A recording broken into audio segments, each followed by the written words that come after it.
and I was like, oh my God, what if I do it? What if it's crap? Like, how does Stella get her groove back? I know, but I tried that so many times, like, don't think about it. They'll come when you least expect it, but it actually worked. She was like, if it's coming down to life and death and perming, Bridget is very much alive. Samara is very much in the ground. It's being that part of that 1%, because everyone else, it is really hard and they will stop.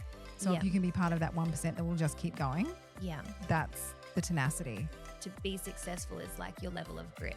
Like, it's not how good you are, it's like your tenacity to keep going and all that kind of thing. And I think I just have kept going. And the physical space to spend the time working on your business, then they don't have business to work in either.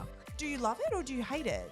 Do you need me to charge you or not charge you? Like, tell me what is happening here. I think, well, if they leave, it's not the right place. Like, you can't be everyone to everybody. Yeah. But it's actually really hard to put that into practice and be Oh, like for good sure. with that, because it does feel personal when they leave. It's one of those things you have to repeat to yourself all the time. I'm not going to be for everyone, and that is okay. Bridget and I have probably sold our salon between us 95 times. Bridget sells, I want to sell. Bridget wants to sell, I want to, just as we go through those ebbs and flows of having a business. They want a face mask or, a barista made coffee, but they want to pay the lease. Or like, they're outraged by the price. And you sort of think, well, how does that really work out? You're like, do you hate me? Are you going to leave? Is this her leaving? She's out. She's moving. Hey, lovers, just a quick one. If you listen to us and you love us, could you please hit that subscribe button? I know it's a pain, but that little button means the world to us and our podcast, and means that we can get more great guests on like we know you guys love listening to. So do a girl a favor, hit subscribe, and we would be so grateful. Welcome back to the Inner Sanctum Salon Rising, the podcast. Good morning, Sam. Hey. How are I you? feel like this has been a while. It does feel like a Because while. I don't remember when we podcasted last. It has been a while. Yeah. And we've been really busy in the interim. Yes. But this is our last official recording session for the year, even though we've recorded a final podcast for the year. Yes. And we have a special guest with us today. Would you like to introduce our special guest? Sure. Probably the podcast's biggest fan. Biggest fan. We've always said she's got to come on. This is one of my closest friends, Bridget from the Tortoise and the Hare. Welcome, Bridget. Thank you, guys. Bridget's always messaging me like, fortnightly is not enough. Make it happen weekly. It's not enough.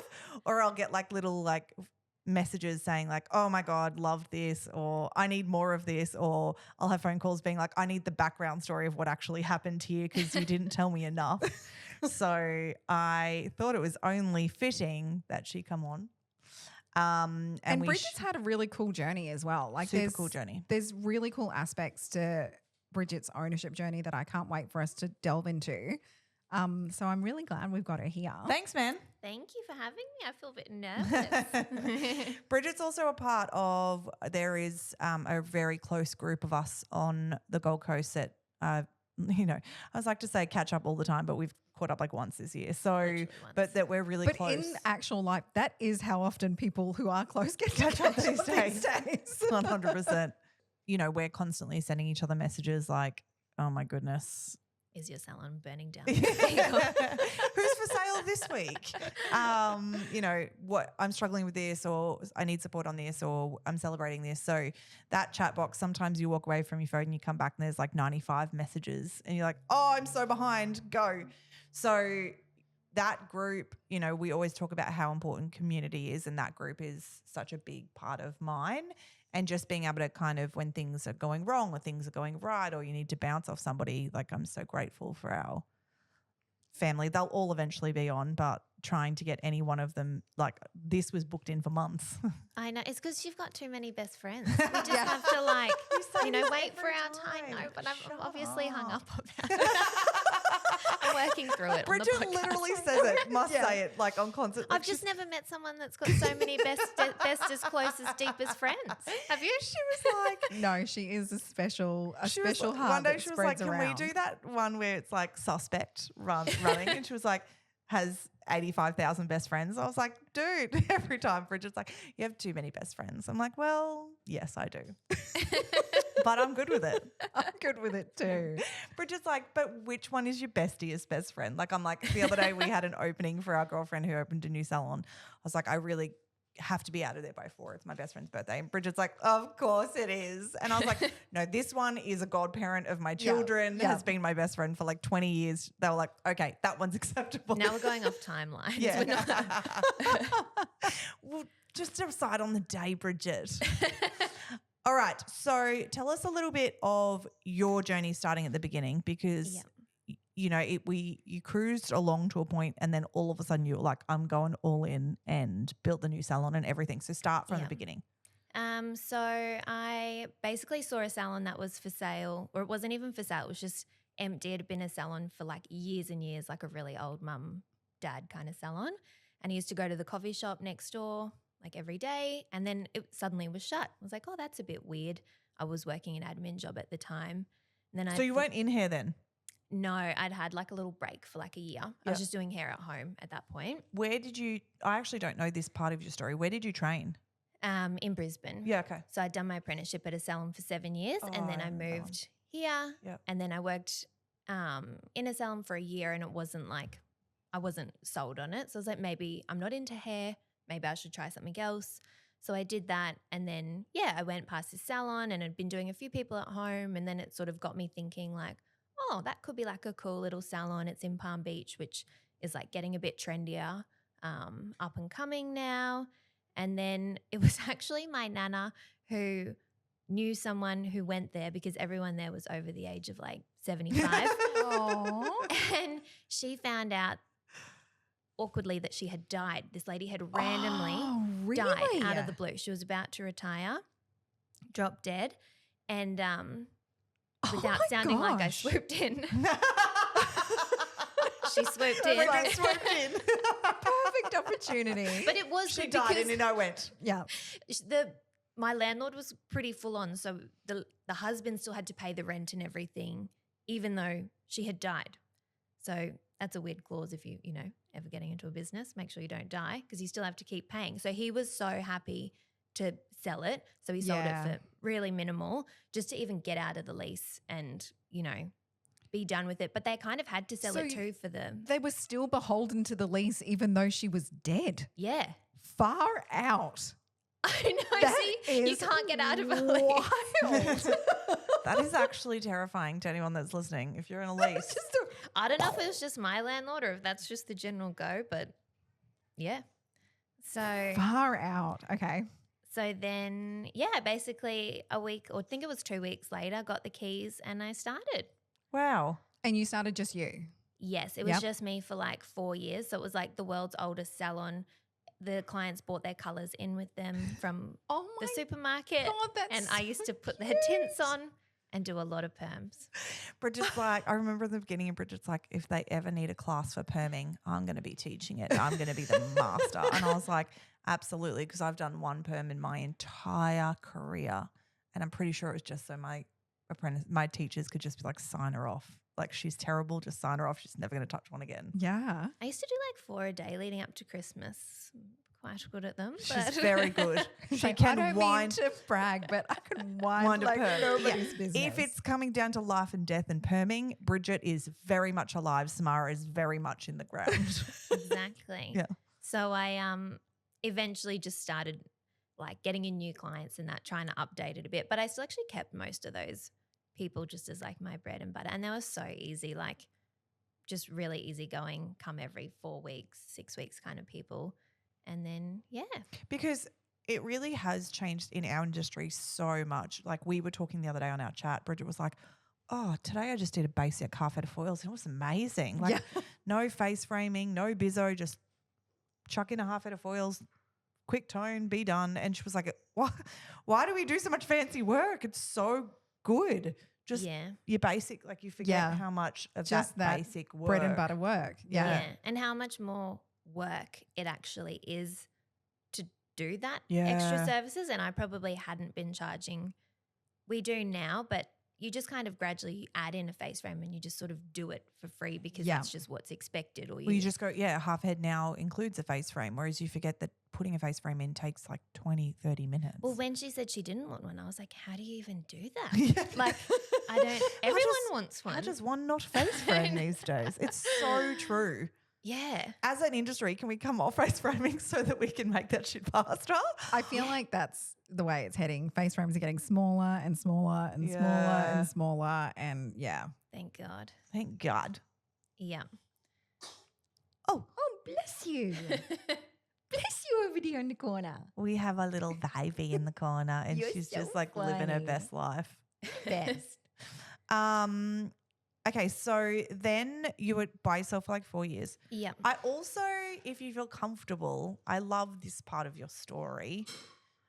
Do you feel comfortable sharing your personal life in this story? Yep. Okay. Yep. Because I remember distinctively, so at this point, Bridget was single and living vicariously through Bridget's love life was just the best. Like your dating life was so fun. Like I've met someone, nope, they went a little crazy. This is what happened, like living through your love life. But I distinctively remember at this time, this was before you built the new salon and stuff. I remember sitting in a coffee shop with you one day and you were like, I'm at the point where I think you said I'm going to give it 12 months and I'm actually going to start the process of trying for a baby. Oh, my yeah, own. that's right. yes. Yeah. And I was like, well, that's really cool and it's really exciting. And you're like, yep, I'm just at this point in my life. I'm ready to do it. So I'm not going to just wait now for somebody. I'm deciding I'm going to do it on my own. Then fate kicked in. What happened then? And then I went on a random Tinder date, one of many 8,000 that I'd been on, and I met, my now husband, Andrew. And I literally think that was like weeks later, if that. Yeah, I think maybe very close together. Very It's close like together. you just put it out there and it's like, hey, we got you. I know, You but I know? tried that so many times, like don't think about it. They'll come when you least expect it, but it actually worked that time. She was like, I'm having a baby on my own. Boom. Universe there is goes like, be bold. Andrew. Yeah. So around the same time, so at this point, as you'd met Andrew, did you have staff yet? Yeah, I'd had a few staff. I'd had maybe like me and one other, me and two others. Yep. And then I think I had about maybe four, so 5 of us in total in like a 30 square meter shop. So Yeah, it was like little. very small and Yep. squashy. Yep. And so I hadn't really been thinking about it, but then it kind of just all came together as well that this salon was available, or it's just like an empty shell, like 50 meters or 100 meters up the road. And then because I had Andrew, it was nice to have somebody else to support me to make like such a big decision. 'Cause yeah. I wouldn't have been able to. I could have done it on my own, but I don't think I would have. Yeah. Hang on, didn't you have another salon as well? Yeah. Yeah. Hold on. We've got to go. Okay, this go, one go. first. Okay, sorry. Okay. So there's another one coming. Okay, go. And the space that you're in now is beautiful. It was a new development, a Yeah, gorgeous brand new. new building. I remember Bridget ringing me and being like, all right, so how much does it cost? I'm like, oh my God, babe, so much money. She's like, Double okay, it. good. Yeah, whatever Yeah. you're thinking, double it. And she was like, Yeah. all right, good, I'm ready. Yeah. And when was that? It was just after I 3 built years this. ago. Yeah. Also maybe 4 years ago because it took like at least 6 months to get the approvals I'm and everything. Yeah. Pretty maybe sure it was more. just after I built this, or It as I was was, building yeah. this, and then Yeah. you started your build as well. And it had such a beautiful, for anyone that hasn't, please jump on Instagram and follow Bridget on the Tortoise and the Hare, because the design is so Oh, beautiful. it's so got such a beautiful. cool aesthetic to it. And yeah, so it took about 6 months to build. Yeah, I think it took even like 6 or 9 months for like council approval because it was zoned for like restaurants and stuff. And then I think it only took 2 months to actually build because we just had like a team come in and do it all. Yeah, Bridget was smart and had Yeah, I learned like a from builder. Yeah, she did indeed. She had a builder come in and just do everything. You had the design planned and everything, and they just went. It took 2 months. Yeah, but it cost But more. yeah. Yeah. You pay for that. Yeah. But Yeah. obviously I couldn't do it. So yeah. And then, so when you moved over, how many staff did you move over with? Well, I had 5 and then I ended up with 2. So pretty much when I opened everyone, randomly one decided to move back home to another state, one just left, one I can't even remember, but they just it just crumbled. Yeah. And I was like, oh, shit. When you opened the salon, so everyone knows you've got 2 little girls now. Yeah. Had you had Audrey yet? No. No. No. Okay. I think I fell pregnant pretty much as it opened. Yep. So then I hired one more girl, and so there was 3 of us when we opened. Yeah, you don't have the healthiest pregnancies either. No, I had 2 HD pregnancies, which was like the worst. You wouldn't wish that on like anyone. I'm still like traumatized from it. Every day Bridget was like, when is this going to be over? Yeah, it was terrible. Like, and I was like not able to work for the whole time. So that did really like affect my business as well. So it was just like a really hard time. And then you actually, we were saying before, like then you actually have the baby and you're like, oh, now it's still really hard. Now this is another hard time. Yes, Yeah. but better than being pregnant. So when you were pregnant the first time, Yeah. you just had 2 staff? Yes, and then I think I'd hired an apprentice, but everyone was sort of new, and then I sort of got one by one. So I think maybe then I'd worked up till having maybe 6 or 8 staff, maybe halfway through the first one's pregnancy. So yeah, Bridget's really good. I know Bridget's really good at like as overall. She's always so good at like, yep, it's down, up. I'll hire a few good new people. Everything blends back in. Okay, it's running good. Up, down again, up, hire a few more people. Like she's very good at that business side of it. Your husband's like that as well. Like he's he's really good with the numbers and stuff. And it probably seems like it happens like that, but it doesn't really. Like no, it doesn't. There's always like, we want to crash and burn most of the time. Every time it happened, I wanted to sell the salon. I was like, I can't rebuild again. Like it's just so hard to put effort into people and you never expect them to stay, but it's just draining. Yeah. And then when you're pregnant, you're like, is this what I want anymore? Someone's sucking everything out of me from inside and then people are sucking everything out of me from outside. Yeah, exactly. So yeah. Even though you don't think you're good at it, you're very good at it. Thank you. You're good. And we always have the meltdowns. Like we always have the like, this is not like Bridget and I have probably sold our salon between us 95 times. Bridget At sells, least. I want to sell, Bridget wants to sell, I want to, just as we go through those ebbs and flows of having a business. And you're like, Bridget and I always like go through this period where you're just like, it's so good. Be like, oh. But it's almost unnerving when it's good because you just know that something bad is probably going to happen. That's just how it goes. Like that's just life. I said to Bridget, it's almost like you want to like have the crystal ball so you know when it is so you can just enjoy the time before it happens. Yeah, let me know how much time I've I didn't got. know I was on the top of the wave. Exactly. Yeah.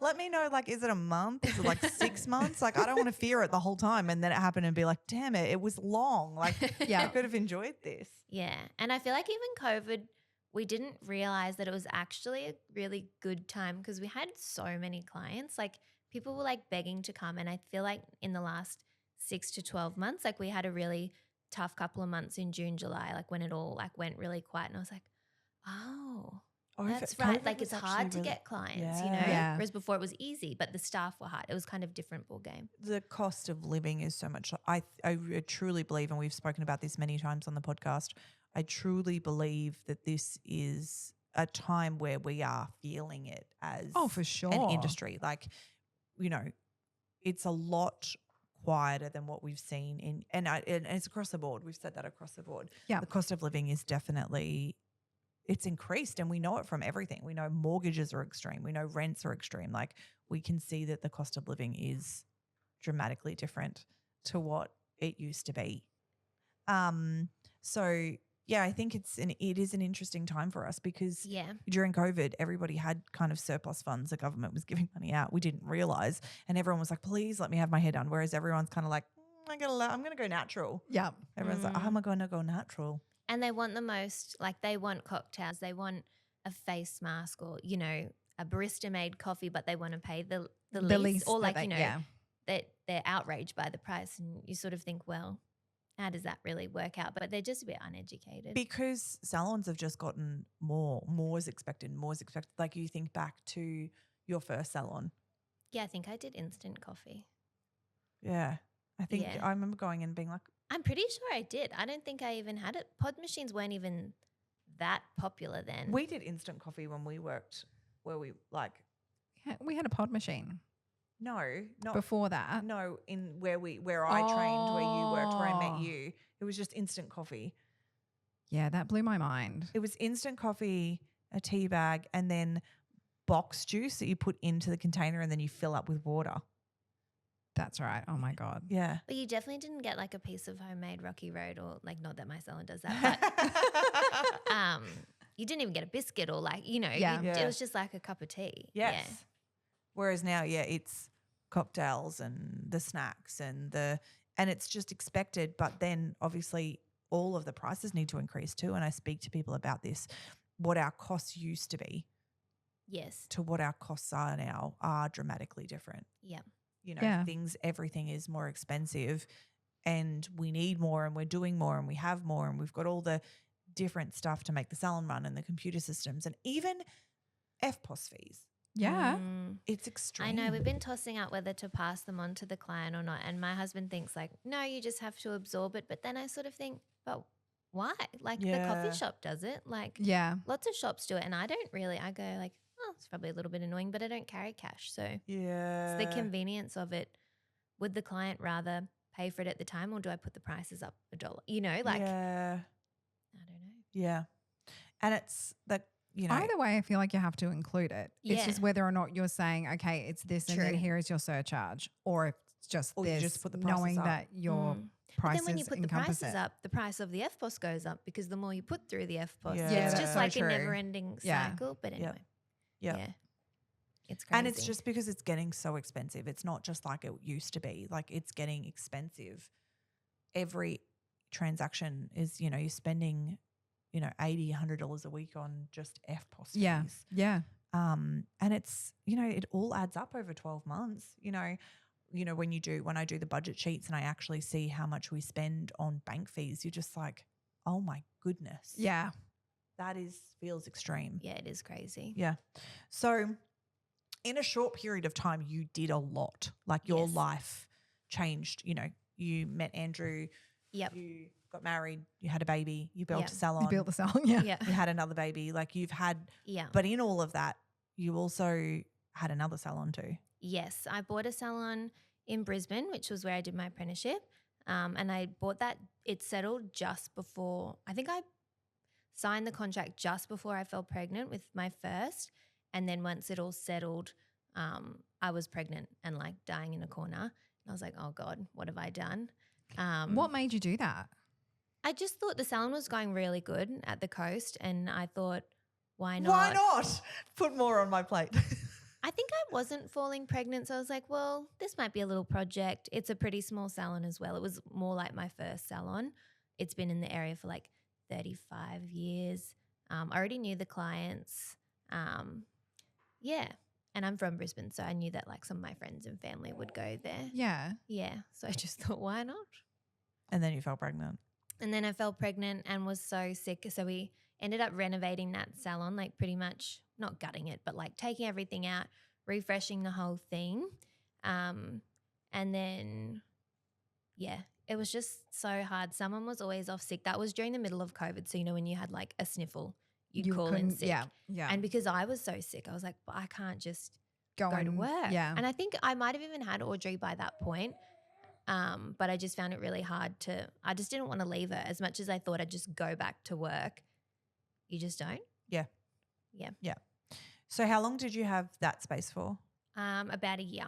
Yeah, so you kept it for about 12 months and then sold and then it. I think I woke up in the night one night and was like to Andrew, we've got to sell. Like I just can't sleep anymore. I was losing sleep. Who was going to call in sick? And I was already losing sleep with, having a baby. Yeah. I was like, I don't need that as well.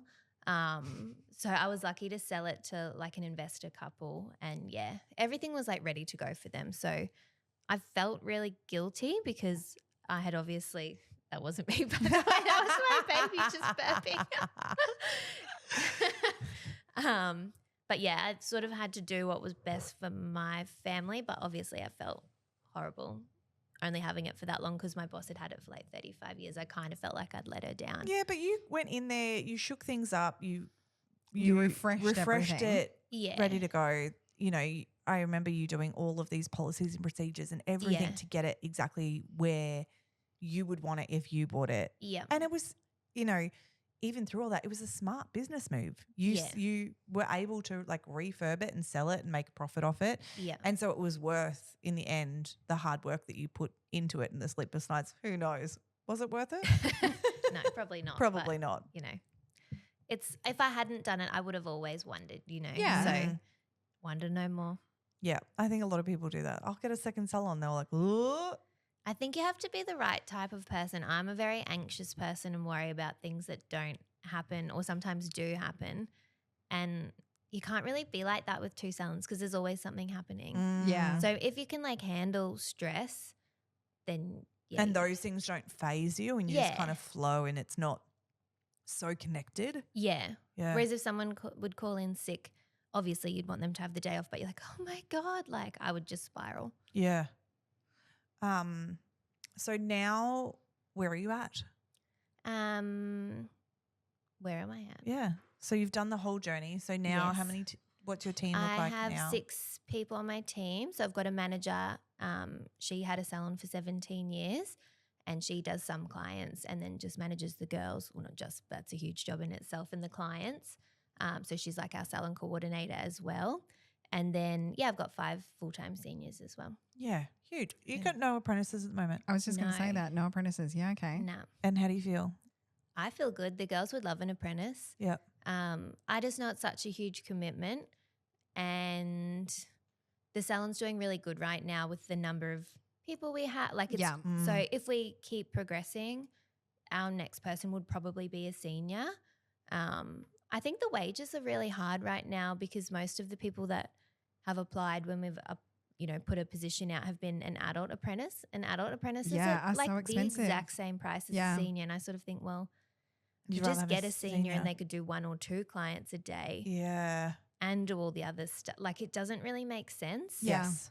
So And then it is the full commitment of training and having the time Yes. to train and all the extra stuff that comes with it. all the apprentice wages aren't cheap anymore. It's not like, oh, we'll get an apprentice and it's cheap and it's a good way to do it. Yeah. They're not cheap. So at the end of the day, Especially not when you're allowing the time and the effort that it takes for those other things that Yes. you're required and to like do. nowadays, like to train an apprentice as well, you don't just like teaching them couple things. Like they have to be taught so much. it's not like, a basic carpet of foils. It's and you'll all the send them on to their designer next foils. job and they'll like, fix it up for you. You want them, Yeah. like Yeah. I want that person to be like amazing. So Yep. it's just not something I've gone into for a few years now, but never say never. Yeah. Just not right now. Yeah. So you found your sweet spot. Yeah. Yep. Yeah. We've got a really good team. I think everyone's been there for at least a year pretty much now, because we had a time there where people were coming and going a bit.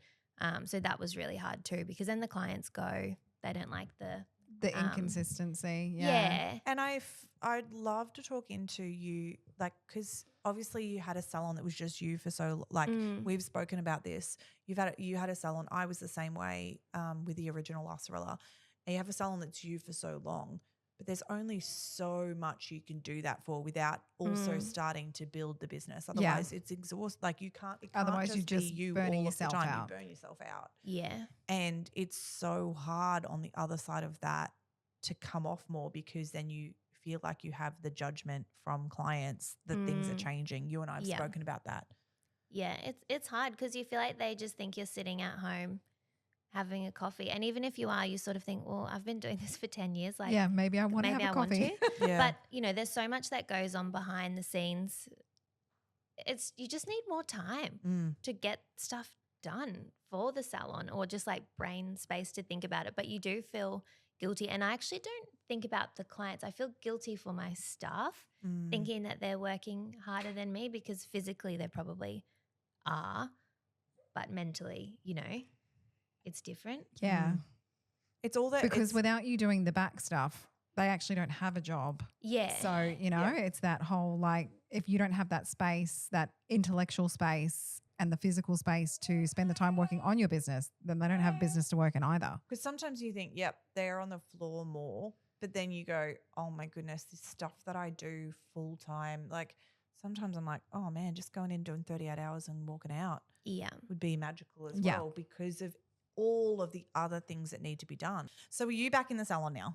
I am back a couple days a week now, Tuesday, Thursday, Friday. But next year, I've just decided I'm just going to go back Tuesdays because it's just too much. Yeah. Like You've young got kids. two young I've got kids, a 2-year-old yeah. or 2.5-year-old and a 6-month-old. I just want to spend time with them. Yeah. And not be like running around crazy all the time. Yeah. And you pick up, you drop off, you pick up, you drop off. You kind of need to, as you find ebbs and flows in the business as well. Like it's never just like all right, I'm completely on the floor, I'm completely off the floor. This is what it looks like. Yeah, and if somebody's off sick or, on holidays, of course I can do more. And over Christmas I'm working a lot. But in the new year it'll be quiet. So I will, like, they can be busy. They want the clients because they want to get their commissions and stuff. So it's better to leave it for them anyway. Yeah. What would you say if you look over, so you've been doing this now how many years, 10? Nearly 10, yeah. What would you say was your most challenging moment or some of your most challenging moments? Or you've like learning points if you were like, if someone else was like, I'm going to start a business. Yes, do share. I feel like I'm still going through that a lot. I think it's just like I was listening to something and they said like the most, I don't know how to say it, but to be successful is like your level of grit. Like it's not how good you are, it's like your tenacity to keep going and all that kind of thing. And I think I just have kept going. Even when I didn't want to. Yeah.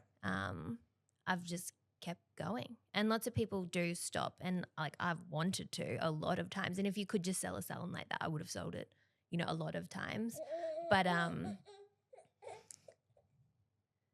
yeah, I have just kept going. So I think that would probably be, sleep on things and just keep going. Yeah. That's what they say. Hey, it's being that part of that 1%, know, because everyone else, it is really hard and they will stop. So if you can be part of that 1% that will just keep going, that's the tenacity. It's when you add, like it's, being a business owner is already busy, right?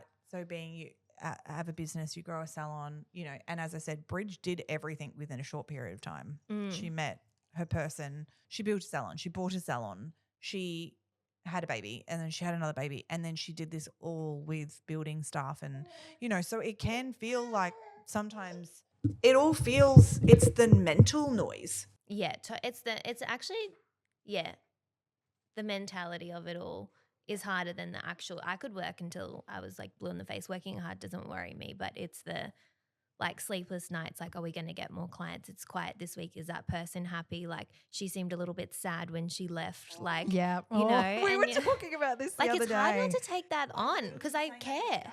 We were saying this the other night. I am back on the floor for the first time in a really long time and I love it. Like I think, I was always meant to be back on the floor again because it just take all of the management side away. I take all the noise away. If I'm in here, I feel more in control. And I've spoken about this. So this is the right place for me at the moment. I'm back on the books. I'm doing everything. So I feel in control again. So because I'm in control again, La Sorella feels right for me right now. And that doesn't mean that will change because life is busy, raising, 5 children and the balance of all the life. It's busy, but I am where I'm meant to be. But I did this insane makeover the other day. It was mental. It was a nighttime. She had all of this baby hair, so we gave it a chop and then I took her platinum, right? So it was and I was so in love with it. And she was just like, what'd she go? Thanks. I know. And I just like sat there and looked at her and I was like, really? Are you just processing? Like, she was like, yeah, it's good. And I was like, yeah, I know you're meant to like take your shirt off, swing it around your head and like. Oh my, I want that. Like, I'm like, I need the clients that are like, you are the greatest gift that ever happened to the earth. Or just say, well, thanks, I love it. I or love not, it. Tell me what You've don't done like such so a good job. Yeah. It's like when they're real. Nothing. Yeah. And I'm like, do you love it or do you hate it? Do you need me to charge you or not charge you? Like, tell me what is happening here. I don't know what to do. And I got home and Lee then was you're like, do you text them to be like, how's it feeling? Or do you just let sleeping dogs lie and like, Oh my God, every time. I've just automated it so that I know that I'm sending the text, but I'm not physically doing it. Yeah. But then do you just throw the phone out the window when they reply? You're like, oh my God. Or they're like, yeah, thanks, it's good. And you're like, okay, cool. That just must be their personality. Yeah. But you're not going with me ever again. Yeah, I was like, caution, do not book with me. Need much more enthusiasm in life. because you're like, oh God, this is hard. It's the same way we do it with staff too, right? We're like, we're going to do something and everyone's like, yay. And one person's like, cool. Do you hate me? Are you going to leave? Is this her leaving? She's out. She's moving. Yeah, they say leaving. one sort of weird thing and you're like, that was weird. And then your mind like triggers back to like 10 semi kind of weird things. And then you're like, oh, I bet she's looking for a job. I've seen this other salon's hiring. I bet she's gone there and she's going to work 4 days and they'll offer her $600,000. It's like you just do. And then you wake up the next day and you're like, oops. Yeah. Like, sorry about that. And then they come in, they're like, I just had an off day. And you're like, or it was literally nothing. It was just like a comment. Yeah. I remember when you did like a mini renovation to the old La Sorella and you'd spent like all your break between Christmas and New Year doing it. And then everyone walked in, they're like, oh yeah, it's good. And you're like, I walked in, it's like, oh my God, it's amazing. It's like, thank you. I really needed that. So I've just done new menus at La Sorella. And for anyone that knows me, I've been doing new menus for 18 months. Yeah. This time last year, I said I was doing new menus, right? Yeah. And I wanted to get I've got these beautiful leather bound books. I love them. And I wanted to get all the wording right. So I've spent a whole year doing them. It reminds me of Anchorman. Indy my sends apartment smells of rich mahogany. My menus are many beautiful leather bound books. Exactly right, Jen. They've cost me a fortune, right? And I was like, no, they're going to be perfect. And then Indy's like, hey, the menus have arrived. I was like, oh my God, are they good? She's like, yeah. I know, they just don't know the work and then that she was goes like, in. oh, I like them. And then she sent me a video. She's like, yeah, they're nice. And I said, and you're like, all of these things. Like, what's wrong? And I was like, they like I'm just going to go and off They're myself. Nice. I've just spent a year and what feels like $1 million making these menus. And then so then Michaela came to work and I was like, these are new menus. And Michaela's like, oh, Sam, they're amazing. And I was like, Indy, that's the response I wanted. And then Indy's like, I said they were nice. I'm like, not with enthusiasm. I was like, I was ready to burn them. Like, she's like, but they are nice. I'm like, more enthusiasm. Like they just don't understand. More energy. More passion, more energy, more footwork. Same thing. I came into work and I was like, I had done all the Christmas decorations and I walked in and everyone's like, morning. I'm like, la la la la. morning? Like, I know, they just don't see it. Like it's just, they don't see what you see or they're just like, but they don't expect it. They just like, also, cute. It's also though they don't see like you're putting all of this work And behind that it. you're They taking don't time. see the Yeah, work. they just see the thing. Yeah. They just see it happen. So they don't see the work. So they can't appreciate the mammoth work that it takes behind it because it just happens. Yeah, they're not like, oh, she hasn't spent time with her family to put the Christmas decorations up. Like that was so kind. Yeah. Like they're like, cool decorations. Like and they're also like, it's not my salon. back again, it's been a year. Yeah. Probably about time, you know? Yeah, yeah. Yeah, it's like, cool, it's some Christmas decorations. I'm like, I need more. And my team know that now. I'm like, even if you have to fake it. Tell me it's amazing. Fake it. Pretend that it's awesome. Go nuts. And then just be like, oh, we gave her what she needed. Yeah. We faked it. So, yeah, it's interesting how, you do that. And you're like, I just need it's the same with clients. Can you just tell me you love me and then I'll feel better and then the day will be fine. Which is probably when you've come back, you get new people and then you get like a bit unnerved. Whereas when you're used to having your same old people, you're like, just the tint and you're like, cool. You don't even ask them if they like it because you're like, well, I know you like it because you've been coming for 10 years. So yeah, you love it because it's me and you think it's great. And so then who probably cares? even if they didn't, exactly. Yeah. We're both literally going through that, I think, every day at the moment. It's like, oh my gosh, this is like fresh and raw and like, do you like me? Do you like me? Yeah. Do you like It's your like hair? a personal Like, attack. It's so Yeah. personal. Yeah, I'm like, and then they walk away. I'm like, did I talk too much? I went real deep in that conversation. Are they like, shut up? Let me just be in peace. I'm like, oh, well, they got all of me. They know all my life story. I know theirs. I like it. Who cares? But it takes you that processing. Yeah. When you've You gotten get off the insecure. floor and then Yeah. gotten back on as a business owner, you're like, oh God. And then you think, does everyone think this way or is it just me? Because I'm so deep in making sure that everybody has Yeah. an amazing experience. And then also while you're there, when you have your team as well, you're constantly watching everybody else. Like, is that person happy? They don't look really happy. Why are they not happy? Do I need to go talk to them? Why do I need to go talk to them? Like, do I need to make sure that they're happy? Like your head Are they brain's making also- sure that they're happy? Yeah. Yeah. Are they talking too much? Oh my God, now I'm talking too much. Like it's the whole space of making sure that everybody is happy because these days it's not just endless clients. These days we have to make sure that we're taking care of everybody because people do leave.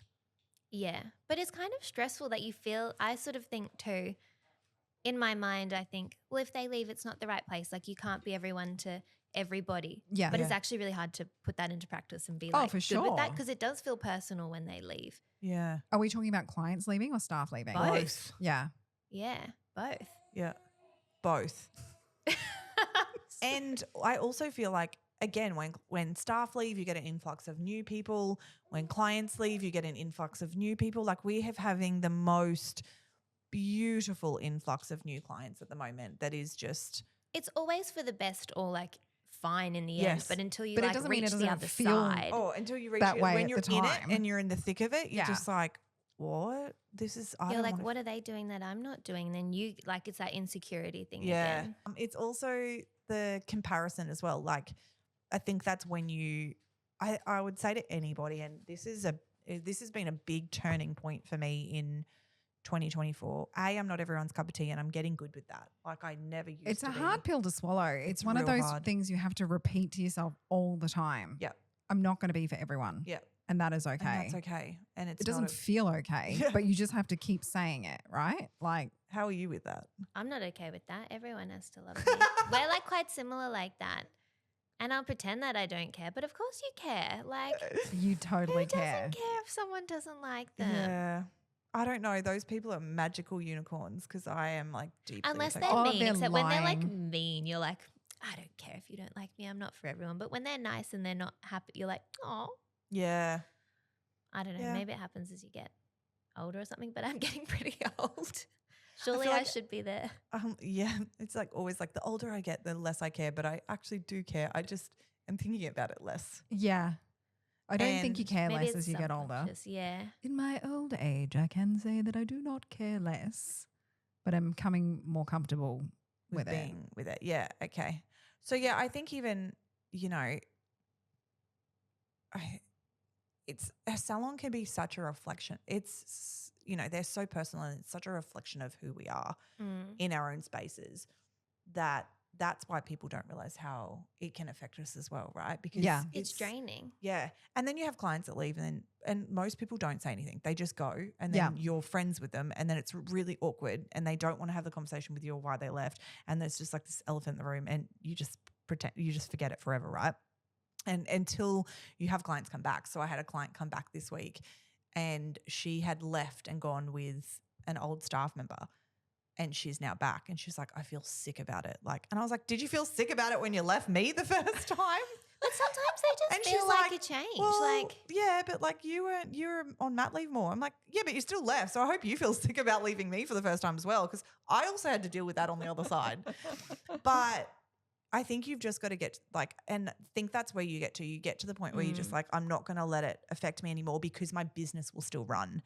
Whereas in the beginning, people don't understand the reason why it feels so overwhelming is because you feel like your walls are going to fall. yeah, and it's only you. So it is, the only reason they're leaving is because of you. Because Or you what are, you've you know, built. Yeah. you are the business. But once you've got Yes. more staff, you can't be in control of everyone or everything. Someone wrote me like a handwritten letter forgot maybe about like this. a year ago. And because I'd put somewhere underneath residential buildings, so I put $50 off your first color with us or whatever. And somebody had like gone out of their way to write me a handwritten letter like, I just think this is like appalling. You're offering this off. How about you value your old clients? I used to come and I think you're, you know, basically running a terrible business. You need to be in there more. And like this person didn't know that I Literally, you had need to HG be in there was like more. throwing up 10 times a day. Yeah. I was like, what? I remember this and I was And then just, not to put their name. I'm like, at least put your name so I know who you are. yeah. So people don't realize that, you know, It's so unnecessary. And it's just like, it's weird. again, like we said, no one understands the background. Like no one is right now, that Yeah. woman would never send that to Bridget if she knew that Bridget was, struggling, raising a baby, pregnant with another Yeah. one, super sick, still trying to run a business, making sure that everybody's like, because what did this woman think that but Bridget even was if just I going to was be? just at home, like that's my prerogative. Like But that's even not her- her to what decide I was how gonna many say, hours I have to work. What do people think that you're going to just be on I the think floor they do servicing think that. everybody, They think having that no you should other be life for the beholden rest to of your life them. because Yeah. that's what you're meant to do. It's like that's not what this is. And building the bigger salon was so that it allowed more people, more space, more luxury, all of it. But then no one sees it. Well, I just want cheap hair and I just want you to do it. I want to bring my colors and I want you to apply it and do as I need it. So when you are evolving, like I can't handle that evolvement, and that's where it is. It's people that can't handle the ever evolvement of what a business looks like. And then a lot of the time it isn't us. I feel like a lot of the time when things like this happen, it is a personal shift of what's happening in their lives at that point. Yeah, 100%. And for some reason in our industry, it's what's put back on us. So, you know, someone's having a horrible day and they're coming in and they expect their hair to be the thing that fixes and everything else in their life. Yeah. And then everything is like. Hairdressing is really weird like that. Like the amount of effort you have to put into doing someone's hair is so much, but they expect like even more. Whereas if you went and got like your Botox done or like a facial, you're like, that wasn't the best facial, but whatever. Like you're not going to be like, excuse me, that wasn't the best facial I've ever had. You know, people, it's just like a weird level that hairdressers are held up to a standard, but people don't want to pay. So I think that's why it's like even more hard. You're like, well, you can't have both. I don't know. You're going to be here for like have the most amazing hair, here for 5 hours, have all the coffees, get all the luxury. It's like we pour out a lot. Yeah. And personally pour out a lot. And again, all of these things, like we're saying, do they like it? Is it okay? Like that's all what goes on in the background full time as well. Oh, even while the foils are processing, should I have used 6%? Oh, no, it's not lifting. Is it lifting? Oh, my God, I think they're all lifting. Oh, how are we going to have to take them over to the basin? Oh, my God. I did this on because I did that client that I had back and I was like, oh, my God, what if I do it? What if it's crap? Like how does Stella get her groove back? Like what if it's not the right thing? And you compare yourself because I've got such talented staff and I watch them. I'm like, I don't know if I'm just going to make this up. And you do it and you're like, that's what she told me to do, so I'm going to do it. And then I was like, hold your breath, blow dry it. Look. How does it feel? How is it feeling? Yeah. I love it. Oh, thank fuck. Okay, I did the right things. Yeah, it's nice. Yeah. You know, and I teach my apprentices, like they're like, I don't know what I'm doing. And I'm like, neither do I half the time. No. Like I know what I'm doing, but I never know if it's always the right choice. And I'm just We're always just responding to the outcome of the choice that we made. Yeah. We're using the information that we had to make a choice and then seeing what the outcome of that choice was and then responding to that. Yeah. That is what we're doing. They're like, it's amazing. You're like, I'm not sure if I'm really set on the toner, but you love it. So I know you're like, do I point it out and make myself redo it, or do we just wait and see if they? Because sometimes what you like and what they like, it's cool. They're like, yeah, next time we'll go a bit. It's hard, like it's just so hard. Yeah, and you're not always going to get it right. Clients that are so chill. Yeah, and then other clients that are so not chill. So yeah, it's just a constant. I feel like it's a constant evolvement, but it's an evolvement of ourselves as well. You know, from you know, like if I watch your journey as we've been friends, it was like Bridge on her own in her space, and then you got staff, and then you got the bigger salon, then you met Andrew, you got pregnant, you had the kids, had another salon. It's that full evolvement of yourself the whole time too. Like you can't just stay the person you were when we met and vice versa. We've gone through so much together and watched so much together and developed all the businesses together but underneath, we're still those people underneath there that are just wanting clients to be happy. Yeah. We're just trying to keep a business alive so that it can afford our lives. I think that's what probably makes businesses successful. Like if you didn't care, you wouldn't have, like you'd either have a crappy business or you would have like given up long ago. You know? Yeah.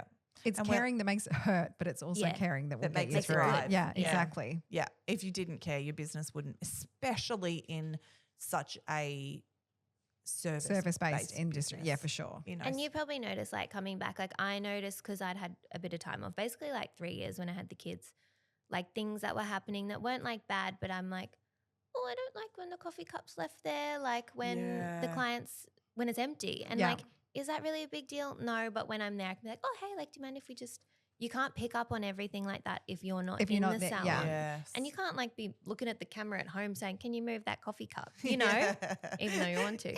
But psychopath. Yeah. So it's kind of good to involve yourself and get like, you know, you see things that are happening. I think businesses do better when you're involved, just to what level you can manage. Yeah. What would your biggest tip be or advice be to another business owner that's like listening to this, that someone's like, ooh, probably needed to hear that? Just start small with what you can. Like work with what you've got. Like the salon was so old. Everything was like silver, vinyl and blue and gross when I started. And Didn't I just you had have one of people those coming in. doors that swung too? Oh, yeah. Yeah, I did like a barn door. Yeah. Yeah. It swung. It was and awesome. like ceiling fan, like these old ceiling fans that you could like reach up and touch, and fluoro lights. Like I didn't have fancy lighting.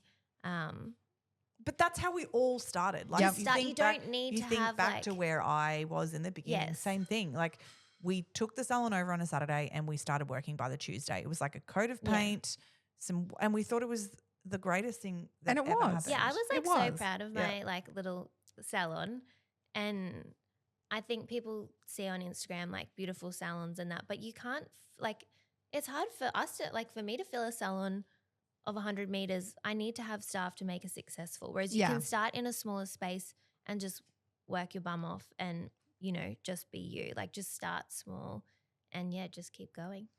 You've also always been really good financially. Like you've always been, and I think that's the big key to, you know, people, how do you get to where you get? You've always been very switched on when it came to financials and how you ran things, which allowed you to work your butt off and get to where you are, regardless of even when in the beginning when you were applying people's colours for them that they brought in, you were always switched into the financial side of it. So you also never, well, from what I can see from the outside as your friend, you never lived beyond your means of being a salon owner. And it allowed you to continue to build your business, because that's what you see a lot of the time is people want to run before they walk. Yeah. And it's that keeping up with the Joneses thing, right? Yeah. And that's that whole, it's like, well, you're starting somewhere. Yeah. You've got to start somewhere. Yeah. And just having someone to support you with that. Like my mum was an accountant, my husband's a banker. So I had people, like I paid myself a wage. Like I lived very modestly. Like I don't spend what you can't afford. And if you can't, get extensions and you don't really want to do them, don't buy them for the clients. Like I don't do margaritas and cocktails at my salon because I don't want to spend money on that because I have to put the prices up. Like I just keep things really to like what my values are. Yeah. And like our salons are very similar, but they're also very different and we charge different prices and have different structures. So you just have to concentrate on like what you're doing. That's I was such good that advice. before. When you're in that, and again, we're all close friends. We support each other massively, and it's almost like that not like the background we need. Otherwise, it would feel so hard when it feels so lonely. That's why we say community is so important. But remembering that you are your own salon, so because you are your own person, right? Yeah. And you love everybody loves different things. You're your own person. You want to attract people that and your love the salon things is going like to you. reflect that. Exactly. Yeah. But having your people on the other side, to be like, there's been situations where, we'll talk and then all of a sudden everyone will be like, okay, this is, there was one actually the other day with me that I was talking to you guys about, and one of the other girls, Brooke, got on there and was talking to me about things, and I was just like, I needed that. Thank you. Yeah, and you just need to be validated. You need to and be you validated. can't talk to like anybody else about it. You can't be like to the staff like, oh, blah, blah is being mean to, or, that was a bit weird. You can't, you just have to like hold it together until you get home and be like, I don't know. You just need someone to bounce it off. So yeah, it's so, and having also your friends that are, hugely supportive as well, to be like having your back, as I said, like when we launched Salon Rising and when we launched the podcast, having someone like you that is so supportive of like, I'd love it. Keep doing it's the messages. So good. It's the messages of like, because oh my God, nobody tells you that you're doing a good job. And it's one thing for like your husband or your parents to be like, you're awesome. But like sometimes you just need it from somebody else who's actually like part of it. You know, like I think I'm doing awesome, but like validate me, please. And you just don't really. Sometimes I think it's almost I would be better as an employee because I love people to tell me that I'm doing a good job. Yeah. And you just don't really get that. Like if you said that to me, I'd be like, thanks. That's cute. Like, you too. I Like, know, even though we I was mean like, it, note you're to self, like, tell Bridget more she's doing a good job, because I honestly do look at you and think you've done such an extraordinary job. Like, and you've built so beautifully, and then you've had babies in it. And I just think, watching what you've done in such a short period of time, but you've done it with all the steps put in place. You didn't just go for hell for leather and do it all at once. All the steps were put in place. It was all very thought through. Yep. You know, you do everything with so much thought and mindfulness that it's been such a joy and a pleasure, and I feel so lucky to watch and be a part of. thank you. You're very good at what you do. Thank you. You're really good at what you do, Bridget.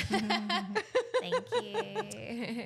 So as we said to anyone, feel free to follow our girl Bridget. Oh, and watch please her do. Thank you. Reach out, tell her that you loved the podcast, because she does that to us, and honestly, it makes a big difference. So when Jen and I are like, please give us praise, it's generally Bridget. But I don't think have I liked and subscribed. It's just such a barrier to entry, isn't it, for people to actually touch and. I must subscribe because I get the updates, but I could give you 5 stars. You know, I would love reach out. please. Especially I this would really episode. love that. Especially this 5 stars episode with Bridget. But yeah, I honestly I don't even know an episode's going out, and then I'll get a message and I'll smile, because I'll be like, I bet you it's a Monday, and I bet you it's Bridget telling me, or Bridget wants to know the inside gossip that no one else gets, because she gets it because she's my girlfriend. So I love that side of it, because the podcast is a joy job for Jen and I to do. Yeah. So when people are like, I loved it, we were like, thank God. Thank God. It's pretty full on, like even sitting there with it. Like, you guys are so good at talking to each other. It's not like you just like, it's not natural to do what you're doing, and you're doing a good job. Thanks, Bridge. Even when Bridget stops listening, that's when we stop the podcast. Yeah, that is You'll it. know I'm mad at you if you don't get the messages. You'll be like, ooh. I've done something Bridget didn't like that. But yes, thank you, Bridge, for coming on. Our first, I was like, Bridget, too bad, you're just coming on now. Like, it's just happening. Yes. This is the date. We've said it for so long. We've said it since episode 3, season 1. We were like, Bridget Bridget's has coming to on. come on the podcast. Yeah. So it's so nice that you and Vera were able to join us today. Yes. But thank you so much. Thank you. Watch guys. this space. I'm sure later we'll text each other and say, so burn it down today, or, everything Yes. feels okay today. Let's keep moving It's forward. like, turns out that was the top of the way. Yeah. Let's get through Christmas, girlfriend. Yeah. Yes. Yeah. We'll see you on the other side. All right. All right. Thanks so much for listening, guys. We hope you enjoyed Bridget's story, and we will be back soon. Goodbye. Bye. Bye.